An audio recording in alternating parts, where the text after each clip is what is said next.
नमस्कार, आप सभी का हमारे YouTube चैनल पर स्वागत है। आज आपको हॉस्टल वार्डन के सिलेबस के बारे में जानकारी देंगे।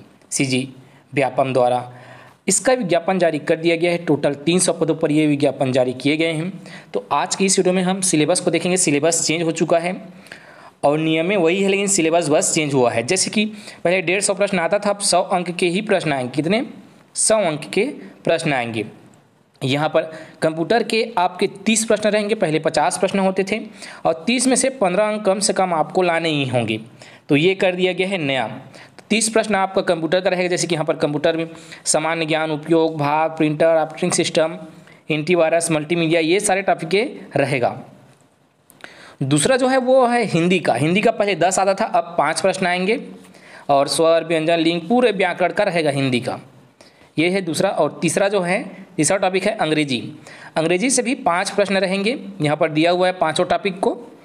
जैसे कि यहाँ पर इंग्लिश ग्रामर, यूनिट 2 में एक्टिव, पैसिव वॉइस वगैरह दिया हुआ है, वोकैबुलरी दिया हुआ है। 3 टॉपिक दिया हुआ है। आपके यहाँ पर गणित का रहेगा 25 प्रश्न। गणित का 25 प्रश्न रहेगा और यहाँ पर टॉपिक दिया हुआ है कि कौन कौन से टॉपिक से प्रश्न रहेंगे। जैसे कि 4 टॉपिक बस दिया हुआ है यहाँ पर।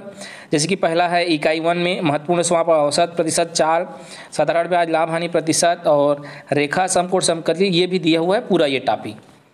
और जो अगला टॉपिक है वो है सामान्य ज्ञान के केवल 15 प्रश्न रहेंगे, जिसमें हर टॉपिक को बांट दिया गया है कि दो जो है संविधान से रहेंगे 2 प्रश्न, 2 प्रश्न इतिहास से रहेगा, 2 प्रश्न भूगोल से और 2 प्रश्न अर्थशास्त्र से, सामान्य विज्ञान के 3 प्रश्न, खेल से और करंट अफेयर से आपका शैक्षणिक योजना अधिनियम से आपका रहेगा 4 प्रश्न का। उसके बाद आपका खेल कूद और समसामयिक से केवल 5 प्रश्न रहेंगे, जिसमें राष्ट्रीय, अंतर्राष्ट्रीय ये सब रहेगा। छत्तीसगढ़ से आपके 5 प्रश्न रहेंगे करंट अफेयर को मिलाकर। तो एकदम कम कर दिया गया है सभी को। और बाल मनोविज्ञान से आपके 10 प्रश्न रहेंगे। तो इस बार केवल 100 प्रश्न रखे गए हैं। तैयारियां आप शुरू कर सकते हैं।